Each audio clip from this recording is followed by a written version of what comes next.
생소한 말이죠. 이 아라하는 일본 사람들이 영어를 하도 좋아해서 영어 중에 어라운드 헌드러드를 일본말로 발음하면 아라운도 헌드러드. 근데 그 아라운도 헌드러드도 발음하기 어려워서 아라한 이렇게 이야기합니다.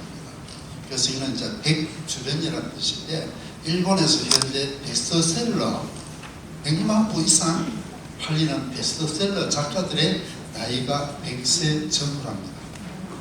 그래서 아마 우리나라도 한 5년 내지 10년 차의 문화적인 또 사회 경제적인 격차가 있으니까 이거는 지금 한 5년 전부터 일본에서 그런 현상이 나타났으니까 우리나라에도 지금 또 향후 한 10년 이내에는 일본과 같이 베스트셀러 100만 부 이상 팔리는 작가는 100세 전후가 되지 않겠나 이렇게 생각이 되어집니다. 그리고 이번에 그 작품집들을 대하면서 정말 인생의 연륜이 또 내용이 그대로 녹아 있었다는 점에서 매우 저도 감명이 깊었습니다. 먼저 자나 김용만 소설가님의 작품평이 되겠습니다.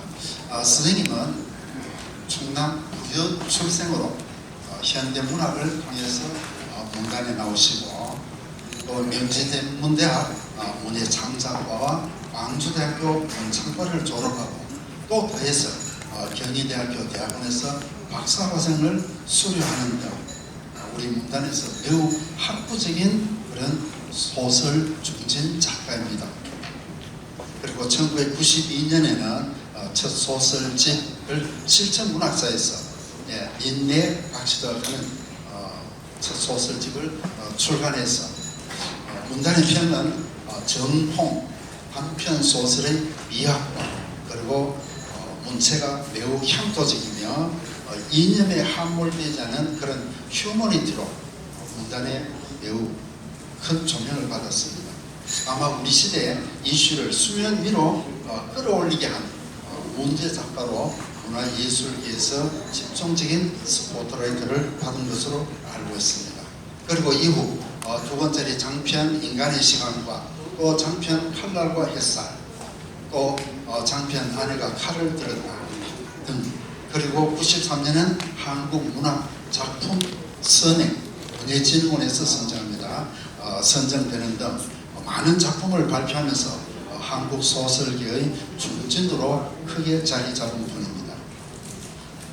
그리고 건강이자 또 수상적인 그리고 말씀하시기는 표제작 그리고 말씀하시길 등 13편의 단편소설과 인간을 포기할 작정이요 등 4편의 꽁트가 실려있습니다. 독자들의 마음을 사로잡는 섬세한 묘사와 그리고 감칠맛 나는 대화체가 매우 돋보이는 작품집입니다. 제가 이 내용을 일일이 소개할 수는 없지만 한번 읽어보면 우리말이 이렇게 감칠맛 나게 표현할 수 있구나 하는 그런 느낌을 얻을 수 있을 것입니다. 그리고 중진작가 김용만 소설가가 수상자로 선정됨으로 해서 세종문학상 그리고 한글문학상의 권위가 한층 올라갔다고 저는 생각되어집니다. 수상을 축하드립니다. 우리 선생님 비약 얼굴 한번 보여주시죠. 네, 여러분 큰 박수 주십시오. 현재 문화박물관을 또 운영하고 계십니다. 네, 다음 강당희 선생님이십니다. 어디에 계시죠? 예, 축하드립니다. 네, 선생님은 두 권의 분량을 한 권으로 묶었습니다. 절반의 시집과 그 다음에 수필, 그 다음에 소설을 겸해서 문학 작품집으로 예컨대 아름다운 세상 나의 노래 발간과 수상을 축하드립니다. 선생님은 2004년 현직에 종사할 때 이미 생활 에세이 위천 수성대와 덕유산 버들가지를 공저를 내고 2007년에는 자전수필집 내 고향 풍속 이야기를 이미 출간한 바 있습니다. 30여 년 동안 공직 생활을 은퇴한 뒤에 늦깎이 시인으로 우리 문단에 나오셨습니다. 매우 열정적인 그런 시작 활동으로 우리 문단에 많은 작품을 또 발표하고 있습니다.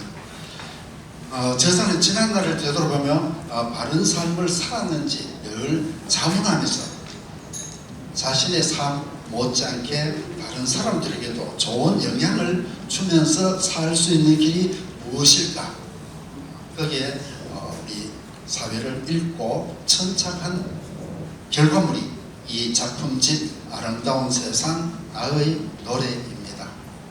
세상사를 문학의 렌즈로 천착해온 작가이신 50여 편과 수필 그리고 소설 3편을 한 권으로 엮어서 세상에 내놓았습니다. 그냥 옮겨 적는 일조차도 결코 쉬운 일이 아닙니다.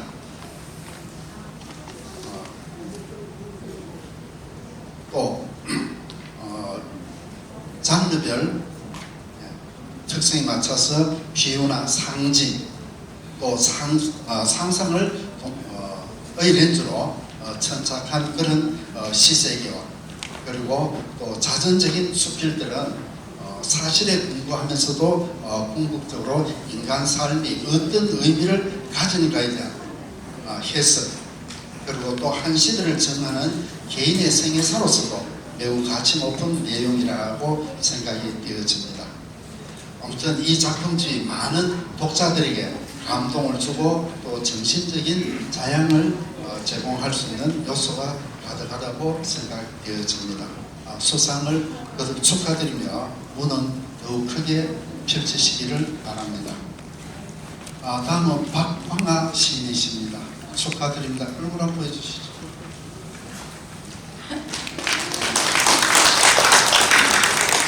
네, 박광아 시인은 천년 기념물 같은 정말 순수한 감성을 지닌 동심의 소유자입니다. 자연에 순응하고 옹호하는 작품을 즐겨 쓰는 박 시인은 아마 그의 천성과 무관하지 않을 것으로 여겨집니다. 세상을 우리에게 어떻게 읽어달라 방법을 가르쳐주지는 않습니다. 그리고 그 모습을 쉽게 드러내지도 않습니다. 그러나 시인의 눈에는 이 세상에 존재하는 모든 것들이 존재의 의미를 드러내려 안간한 힘을 쓰고 있는 그 몸짓을 포착합니다. 이 세상 각각의 존재들이 다른 존재들의 거울이라고 말한 폼티의 말은 곧 박광아 시인의 작품 세계와 닿아있다는 생각을 합니다. 박 시인은 사물이나 대상에 대한 진정한 이해와 따뜻한 시각으로 존재의 의미에 대해 교감을 나누고 있습니다. 자연의 존재 방식에서 얻은 감각적 끌림이 우리 삶 속의 인간관계에서도 그대로 유효합니다. 시간과 공간을 달리한다 하더라도 여전히 유효한 것은 모성의 시각이라고 생각되어집니다. 아무리 장성한 딸이라 할지라도 늙어가는 어머니에게는 여전히 아이일 뿐입니다. 어머니가 나에게 베풀어준 그 사랑을 다시 딸에게 베풀어줍니다. 어머니에게서 받은 사랑을 나의 자식에게 갚아나가는 그 내리사랑이 우리 인류를 지탱하는 온전한 힘이 아닐까 생각해 보게 됩니다. 일상의 평범한 단어들이 시인의 눈을 통과하면서 삶의 의미를 재탄생하는 그런 시어로 변화합니다. 우리 삶에 대한 깊은 사유와 성찰에서 나온 교감 덕분에 그의 작품이 어떤 경우에도 우리에게 긍정의 렌즈로 갈아키워주는 그런 아름다운 삶을 살아가고 있다는 것을 이 작품집을 통해서 느끼게 됩니다. 네, 다음 문기용 시인님 어디 계시죠? 예, 축하드립니다. 예, 문기용 시인은 이번에 시집 내 삶의 우체통으로 문학상을 받습니다. 눈에서 멀어져가고 또 사라져가는 것들은 우리에게 그리움을 자아내게 합니다. 그 그리움조차 끌어낼 수 없을 때는 기억에서조차 잊혀질 것입니다. 문기용 씨는 우리가 태어나고 자란 고장의 풍물과 그리고 사람들이 세월의 기한으로 사라져가는 것에 대한 안타까움으로 감성이 물씬 풍겨나오는 시편들로 시집을 엮었습니다. 이름하여 내 삶의 우체통입니다. 훗날 내가 아니어도 누군가의 손에 빠질 것입니다. 삼둥이도 세대차를 느낀다는 빨리빨리의 디지털 세상입니다. 엔터키 하나만 치면은 하고자 하는 메시지가 전달되는 카톡의 시대잖아요. 그런데 작가는 굳이 사나흘의 간격을 지켜야 하는 우체통을 통해서 우리의 추억이 되살아나는 고향, 그리고 느리게 세계를 선택함으로써 시인은 독자들에게 평화와 안정을 찾게 하고 있습니다. 그리고 문시인의 애양심은 아주 남다릅니다. 직장 생활에 매우 성실한 가운데도 사회 봉사활동을 많이 해서 주변인들의 부러움을 사고 있다고 듣고 있습니다.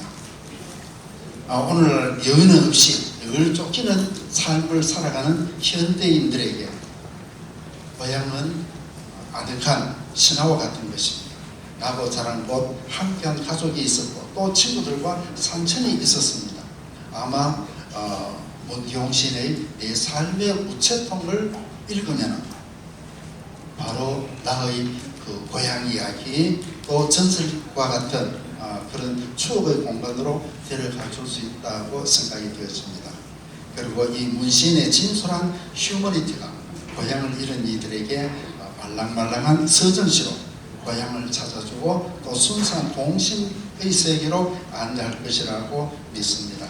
느림의 우체통, 독자들에게 머무는 시간이 긴 만큼 스테디셀러가 될 수 있는 가능성도 가지고 있다고 생각이 되어집니다. 네, 수상을 축하드립니다. 네, 다음 이임진 수필가님 어디 계시죠? 네, 뒤에 얼굴 한번 보여주십시오.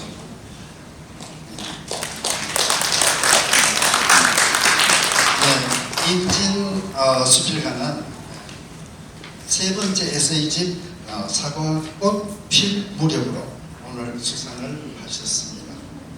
아마 신과 인간을 구분 지우는 경계 지점이 있다면 아마 시간이 될 것입니다. 사람은 시간을 선택할 수 없습니다. 그리고 뿐만 아니라 인간은 동시에 두 장소에 있을 수가 없습니다. 그래서 김호훈 부이사장이 우리 수상자들을 축하하고 우리 이종희 대표님 수고에 격려차 왔습니다. 같은 시간대에 우리 협회 행사가 있어서 갔죠. 우리가 아마 신이라면 충분히 두 공간에 함께 할 것입니다. 그래서 아마 신이 우리에게 다소 말미를 준 게 있다면은 공간이라는 삶의 무대입니다. 우리가 이 생에 몸을 받아오면 누구에게나 첫째 주어지는 공간이 제1의 공간 가정이 되겠습니다. 그 다음에 우리가 생을 이어가기 위해서는 학교나 직장과 같은 제2의 공간을 가져야 되죠. 그 다음 제1의 공간과 제2의 공간만으로 우리가 살아갈 수 없습니다. 내가 선택하고 나의 자아를 완성시켜주는 곳 제3의 공간이 필요하겠습니다. 그래서 아마 이 임진 작가에게는 제3의 공간이 아마 문학이 되고 또 여기 자리하신 많은 스님들도 역시 제3의 공간으로서 문학을 통해서 자아를 완성하고 또 이웃과 더 나은 관계를 해나가실 것입니다. 우리 선생님은 저도 잘 아는 이웃 분이더라고요. 태어나신 것이요. 임진 선생은 아까 제1의 공간을 참 잘 태어났습니다.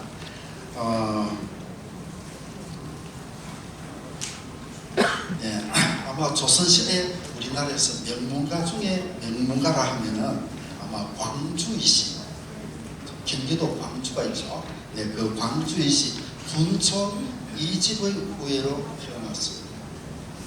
근데 이집 선생은 신돈의 난이 있을 때 자기가 부친을 등에 업고 저 경상도 영천이라는 곳에 있는 최원도라는 과거 동기의 집으로 자기 부친을 업고 가죠. 정말 어떤 분이 이야기를 하니까 다른 가족은 어떻게 하고 아버지만 업고 갔는가 이런 이야기를 하던데요. 여하튼 나중에 또 자세한 이야기는 여러분들이 문헌을 통해서 나올 겁니다.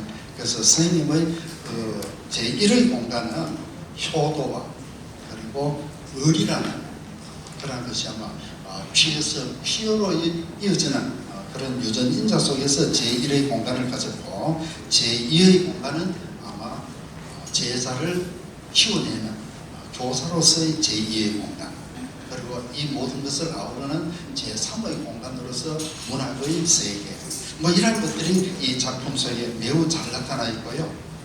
그 다음에 이 수필 작품은 에는 작가 자신의 삶이 투영되고 또 그 수필 작품이 작가의 삶에 영향을 계속 주게 됩니다.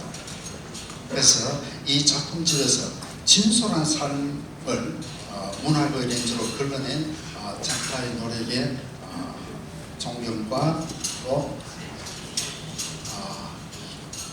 격려의 박수를 보냅니다. 네, 수상을 통해서 더 큰 작가로 나아가시기 바랍니다. 네, 여러분 축하드립니다. 네, 감사합니다. 강영경 교수님께서 한 분 한 분 자상한